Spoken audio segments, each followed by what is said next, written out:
Shragavoulou, bonjour Boker Tov. Bonjour Daniel, bonjour chers auditeurs, Shavua Tov. Shavua Tov, merci d'être avec nous ce matin sur Studio Kalita. Nous vous avons sollicité, comme je le disais tout à l'heure, pour vous présenter à l'occasion de deux élections, deux scrutins, l'un qui est déjà passé. Ce sont les élections en Grande-Bretagne avec la victoire de Boris Johnson au détriment de l'antisémite Jeremy Corbyn, et puis les élections, bien entendu, qui nous concernent un petit peu plus, on va dire, les troisièmes élections en moins d'un an en Israël, après la dissolution de la Knesset de la semaine dernière. Alors, on va commencer par ce qui est déjà passé, dans l'ordre chronologique, et on verra, on se projettera ensuite vers les élections en Israël. Pour ce qui est des élections en Grande-Bretagne, on a beaucoup craint au cours des dernières semaines, en particulier dans le judaïsme britannique, une éventuelle victoire de Jeremy Corbyn. Comment vous expliquez finalement sa cuisante défaite ? Alors, pour commencer, une petite anecdote. Vendredi soir, à la synagogue à Efrat où je prie, se trouvait le grand rabbin de Grande-Bretagne, le Rav Ephraim Mirvis, qui a eu joué un rôle important dans cette campagne électorale. Qui vient de perdre son père, donc qui fait la Shiva à Efrat où habite son frère. Et évidemment, beaucoup de gens lui posaient la question. Et puis, malgré le deuil, il avait l'air, il l'a dit, soulagé de cette défaite de Jeremy Corbyn, parce qu'il était intervenu lui-même, chose très rare dans la presse britannique, où il avait publié une tribune dans le journal Times, je crois, Times, dans le Times, où il disait « J'ai pas l'habitude de me mêler de politique, mais là, l'heure est grave ». Et alors, de là, expliquer la défaite de Corbyn, je pense pas que son antisémitisme ait joué un rôle majeur, mais un rôle certain, puisque beaucoup de juifs britanniques, comme d'ailleurs aux États-Unis, sont plutôt à gauche et votent travaillistes. Et là, je crois qu'il y a eu une mobilisation contre lui dans l'électorat juif. La cause principale de sa défaite étant, je pense, un ras-le-bol de beaucoup d'électeurs hésitants à propos du Brexit, ce feuilleton qui n'en finit pas. Et donc, effectivement, même si les sondages étaient parfois un peu limites, finalement, la défaite a été cuisante pour lui. D'ailleurs, il a démissionné, ce qui est une bonne chose. Maintenant, est-ce que son successeur va réussir à extirper l'antisémitisme qui s'instillait de manière insidieuse dans le parti? Ça va être un challenge. En tout cas, la personnalité même de Corbyn ne sera plus au premier plan, ce qui n'est pas une mauvaise chose. Alors, bien entendu, quand on se retrouve dans ce genre de situation, la question que l'on se pose, c'est est-ce que finalement, ça risque de servir d'exemple pour d'autres pays qui pourraient avoir tendance à mettre en avant un leadership extrêmement radical. Je pense en particulier aux États-Unis, puisqu'on s'achemine vers une année électorale aux États-Unis. Oui.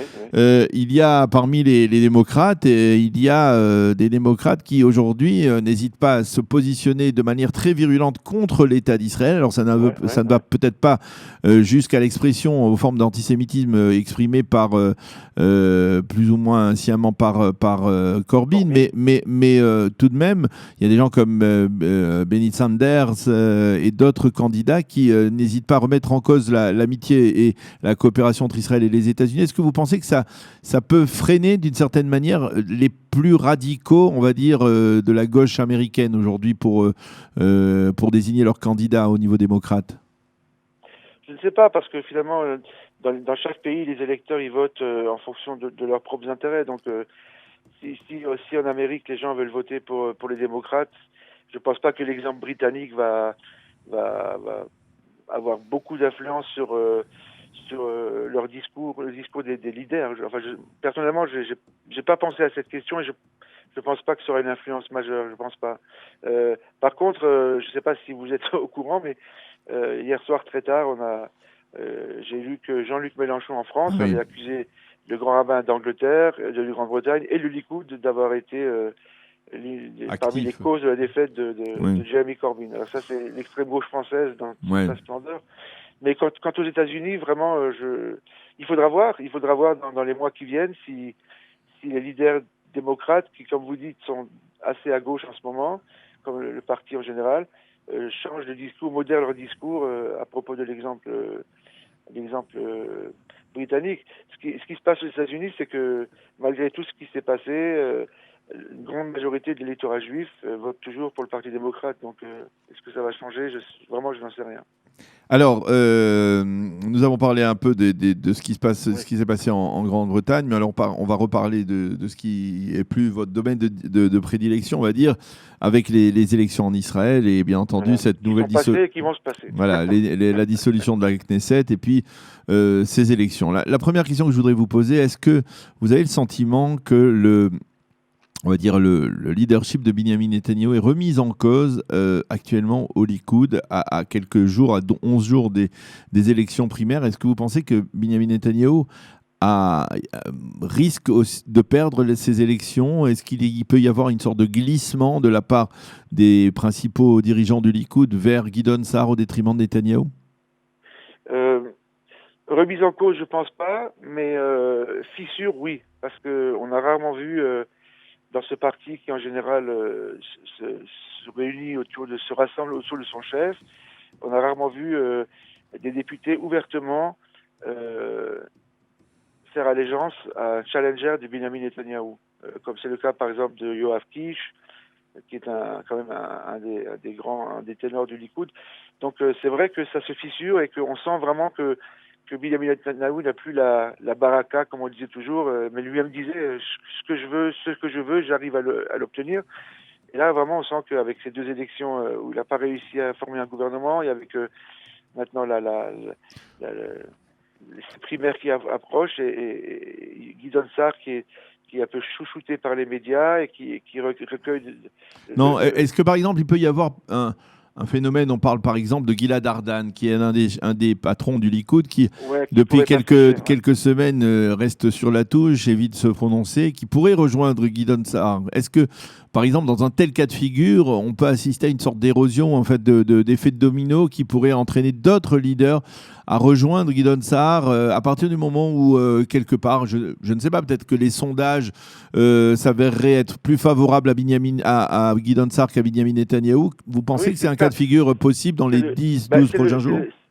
C'est déjà le cas parce que Gideon Sa'ar a été interviewé hier soir sur la chaîne 13, Hadashot 13, où il disait justement que même si le Likoud perd des sièges avec lui à la tête du Likoud, tous les sondages, 6 sondages successifs montrent que le Likoud obtiendrait une majorité de au moins 61 avec un bloc, le bloc. C'est d'ailleurs très rigolo parce que pendant toute la campagne électorale, au Likoud, on disait que ce n'est pas le bloc qui est important, mais c'est le parti qui a le plus de sièges. Oui. Et maintenant, on entend le discours inverse, où effectivement le Likoud serait largement devancé par Bleu-Blanc. Et puis il semble qu'il y a un facteur qui n'est peut-être pas pris en compte par l'ensemble ou des médias ou même des responsables du Likoud, c'est que si Gideon Sa'ar devait remplacer Netanyahou, ce qui semble, il faut bien l'avouer, actuellement très, très peu probable,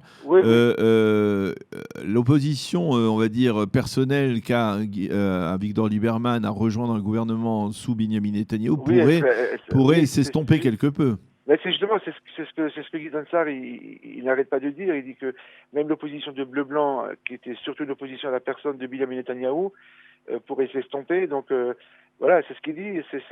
Ça va être son thème de campagne jusqu'au 26 décembre, de dire qu'avec moi, le Likoud arrivera à former une coalition de plus de 61. Avec Binyamin Netanyahou, non.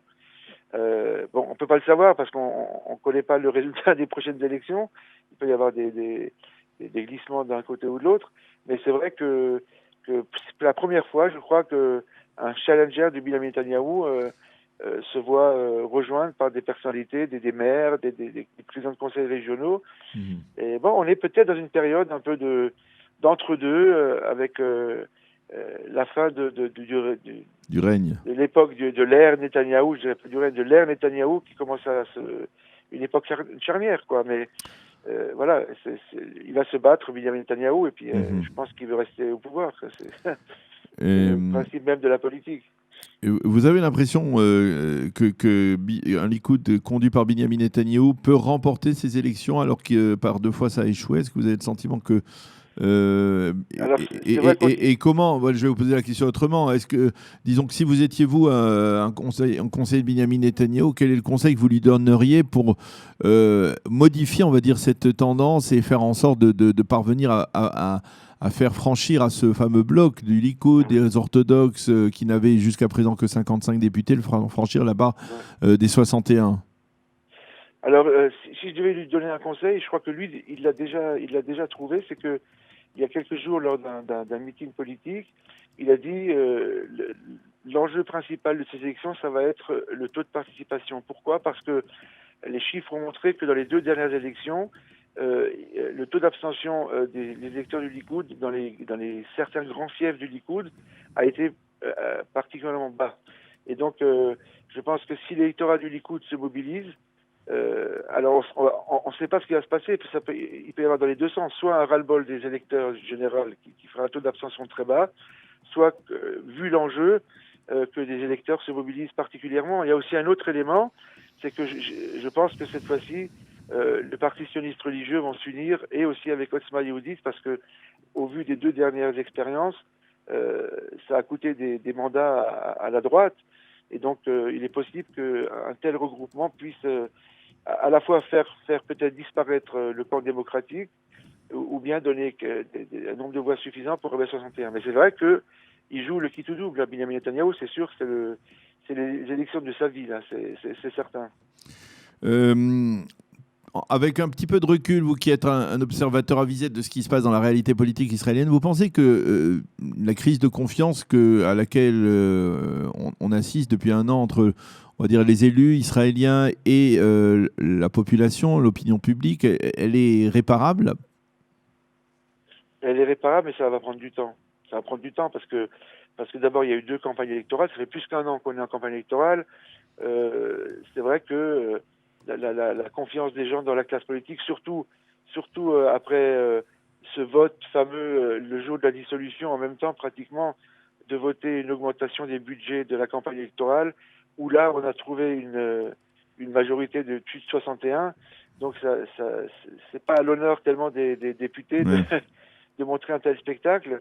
Alors c'est sûr que dans l'échelle de la confiance de la population, la classe politique, elle est vraiment maintenant, elle va peut-être rejoindre dans les abysses le système judiciaire. En tout cas, ça va prendre beaucoup de temps. Il faudra vraiment que les prochains gouvernements montrent vraiment du professionnalisme et du sérieux pour faire remonter cette confiance. Et c'est dommage parce que Israël, c'est une belle démocratie, parfois trop grande démocratie, et voilà, on le paye parfois avec ce genre de scénario auquel nous assistons depuis plus d'1 an, quoi. C'est du jamais vu en Israël. Comment vous expliquez, ne serait-ce que dans les derniers sondages, la progression de Bleu-Blanc?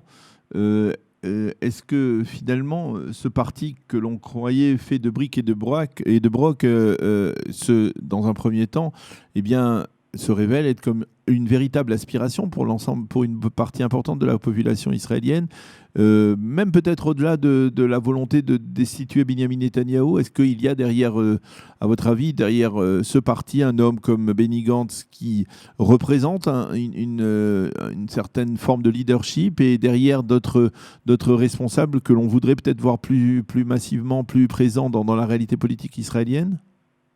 Bon, écoutez, il y a toujours eu, pratiquement à chaque élection, un parti plus ou moins centriste qui arrivait à récolter des voix un peu déçus de tous les côtés. Oui, mais pas à ce point, quoi. Oui, pas à ce point et pas à répétition, quoi. Oui, alors c'est sûr, c'est que comme c'était le cas pour Yesh Atid, à un moment donné, il y en a qui disaient que c'est un parti d'une élection et après ça disparaîtra, oui. Ce qui n'a pas été le cas.